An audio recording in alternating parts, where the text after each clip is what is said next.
The Book of Enoch says the first ones judged are not human at all, and it names them.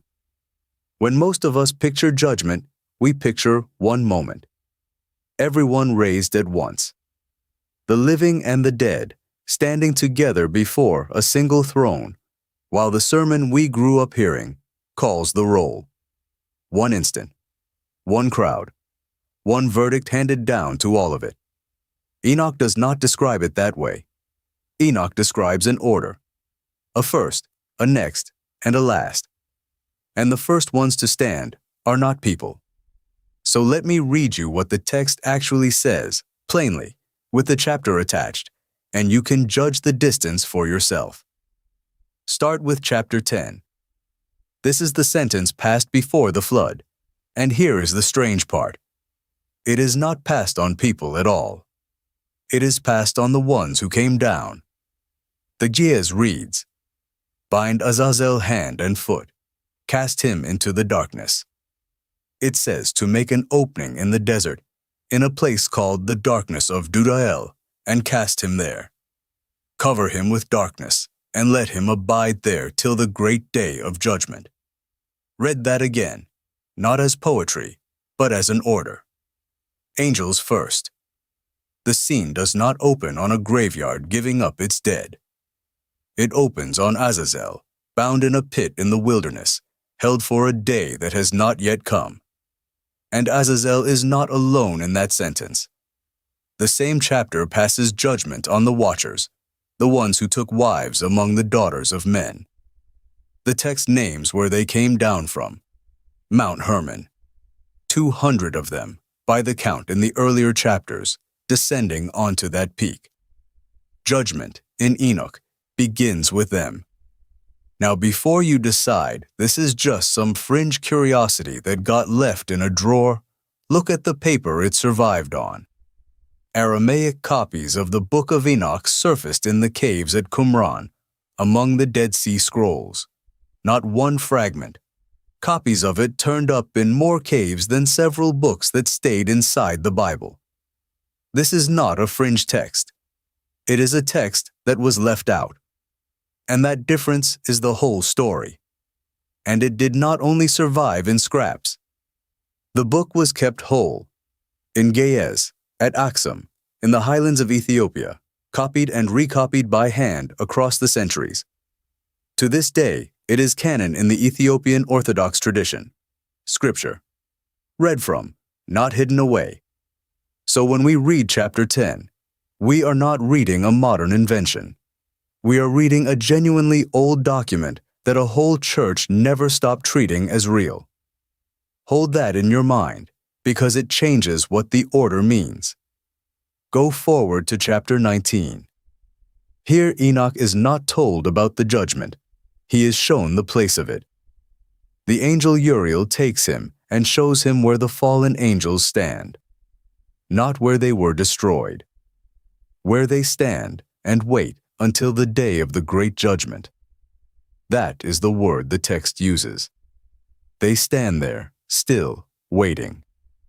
And in the same breath, chapter 19 tells you what their sons are doing while they wait.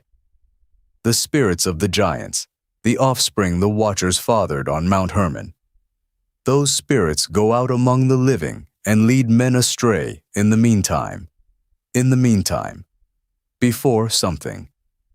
The text plants that phrase and leaves it standing, and I want you to notice it, because it matters more than it looks.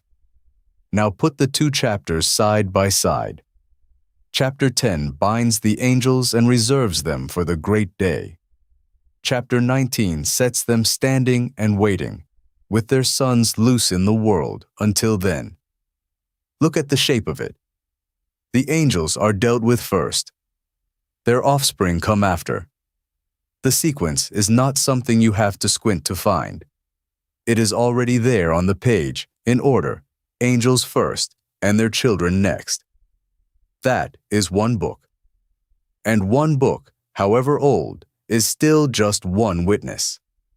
You could tell yourself it is a single writer's strange arrangement, a private vision, easy enough to set aside. Except Enoch is not alone in this. There is a second book, older attested in some ways, sitting in the same caves at Qumran, coming at the whole thing from a different angle entirely. It is called the Book of Jubilees, and in its 5th chapter, it lays down the very same order. The watchers judged, then the giants, then the sons of men. If 2 separate records descend in the same direction, the sequence is not decoration. Jubilees chapter 5 gives the same 3 steps in the same order. The watchers judged, then the giants, then the sons of men. 2 separate books, both surfacing among the Dead Sea Scrolls, both descending in the same direction. That agreement is where this stops being one strange chapter and starts being a pattern. Look at how Jubilee stages it. The angels come down. They corrupt the earth. And the sentence falls on them first, before their children, before any human is named. The giants come next, turned loose against each other until they are gone. And only then does the text turn to the sons of men and what the flood is sent to do. Same 3 steps, same direction, written down by people who were not copying Enoch, but who saw the same order in the same events. Then there is the Book of Giants.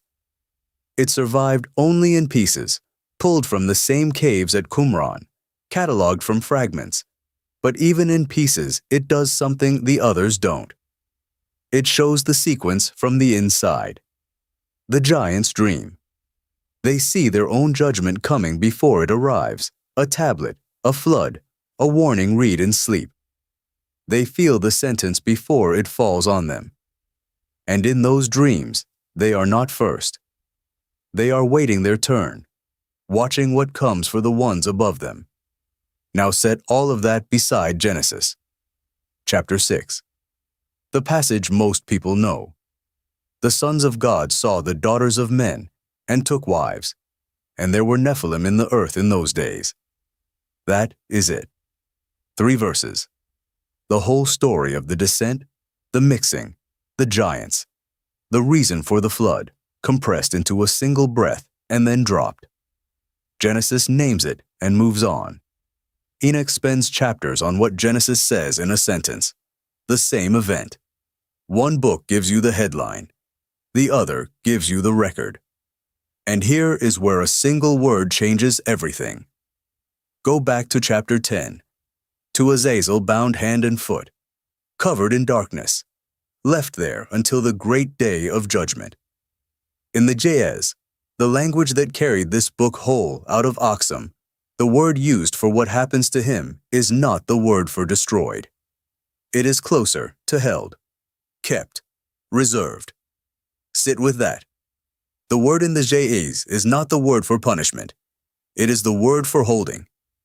And something held is something expected back. That one root pulls the whole scene into focus. Because if Azazel is destroyed, the story is over at chapter 10.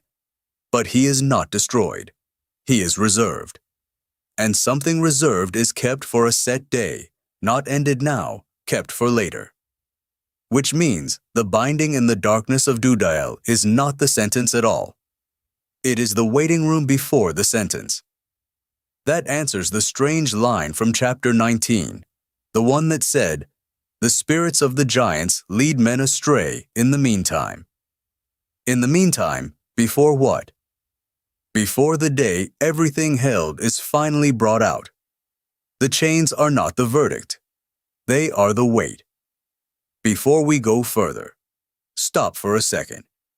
What you just heard, that one root and what it does to the binding, is the part that changes everything, but it only really holds together written out next to the passages themselves.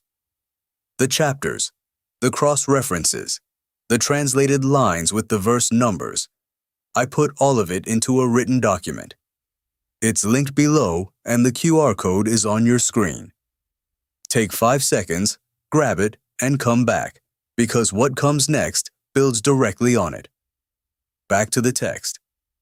There is a mainstream reading of all this, and it deserves to be stated plainly and fairly because serious people hold it. The Church has long treated these passages as symbolic prologue, a poetic way of talking about sin entering the world, not a literal courtroom with a running order. And there are good reasons behind that reading. It keeps Genesis central. It doesn't lean the whole doctrine of judgment on a book that got left out. The standard reading has good reasons behind it. But it still has to answer one question. Why does the text bother to give an order? Symbol doesn't need a sequence. If this were only a picture of sin, you would not need to know who stands first and who stands last. You would not need Azazel bound before the giants loosed before the men. But Enoch gives you exactly that. Jubilees gives you the same steps. The Book of Giants shows the ones in the middle dreaming about their place in line. 3 records, 1 direction, and a word that says the first of them is only being held. So if the binding is just the waiting room, the real question is what the sentence looks like when it finally falls. And there is one passage that shows it, not described in pieces across chapters, but carried out. Chapter 90. The vision of the great judgment, where the fallen are brought before the throne first, in stages, and humanity is reached last of all. That is where the sequence stops being an argument and becomes a scene. Chapter 90. The vision of the great judgment. Here the order is not laid out in pieces across chapters. It is carried out in front of Enoch, in stages, and it moves in exactly the direction every earlier chapter pointed. From the ones who fell farthest, downward, until it reaches the sheep last. Read the text slowly, because it does not rush. The throne is set. And the first ones brought before it are the fallen stars. The text records that they are judged and found guilty and cast into an abyss of fire. Stars, in the vision, are the fallen angels. That is Enoch's own picture, kept steady from the first chapters to this one. They come first. They burn first. Then the account keeps moving. After the stars, the blinded sheep are brought forward. Then the shepherds. The sheep are the people who went astray. The shepherds are the ones set over them who failed. Each group is called up in its turn. Judgment carried out in stages, not in one instant. You can almost count the steps. Stars, then sheep, then those who ruled the sheep. And there it is, the thing this whole reading has been walking toward. Enoch says the fallen stars are judged first. The angels, the ones who came down from Mount Hermon and were bound in the darkness of Dudael, waiting. Humanity is reached only at the end of the scene, when the sheep and their shepherds are finally called up. That is the order the title promised, and now you have watched the text lay it out with its own hands. The fallen stars first, the sheep last. That is the order, and once you have seen it laid out, the single throne picture cannot hold it. Now, the reading. And I will mark it clearly, because this part is mine, not the book's. The text does not say the sequence is a message. It never stops to explain why the stars go before the sheep. The structure says it. Judgment in Enoch descends. It begins with those who fell farthest, the ones who left their place in heaven, and it works its way down, rung by rung, until it arrives at people last of all. The book does not draw that line for you. But once you have seen it in chapter 10, and again in chapter 19, and again here at the throne, you cannot unsee the direction it runs. Hold that against the picture we started with. One moment, everyone raised together, the living and the dead in a single crowd before a single throne while the roll is called. That is the familiar version, and it is a serious reading held by serious people. But it is one leveling instant. What chapter 90 shows is not that. It is a descent with an order and a direction, moving from the heights down to the ground. Not everyone at once. First the ones who fell, then far below them, the rest. And every piece we have handled fits that same slope. Chapter 10, where Azazel is bound hand and foot and covered with darkness in Dudael, told to abide there till the great day of judgment. That is the top of the descent, the sentence set in place before the flood. Chapter 19, where Uriel shows Enoch the place the fallen stand and wait, while the spirits of their sons lead men astray in the meantime. That is the order made visible, angels held, offspring loose. Jubilees chapter 5, telling the same 3 steps, the watchers, then the giants, then the sons of men. The Book of Giants, where the giants watch their own judgment coming in dreams before it lands. And the Jez root, the word that means held, kept, reserved, not destroyed. Something reserved is something kept for a set day. The binding was never the sentence. It was the waiting room. And chapter 90 is the day the waiting ends, the abyss of fire the room was always leading to. So here is what I keep coming back to.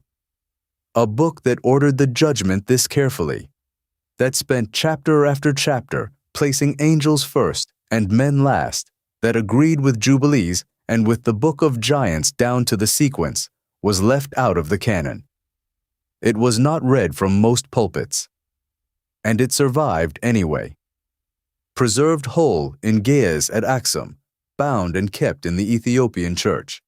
Found again in Aramaic in the caves at Qumran, in more copies than several books that stayed in the Bible.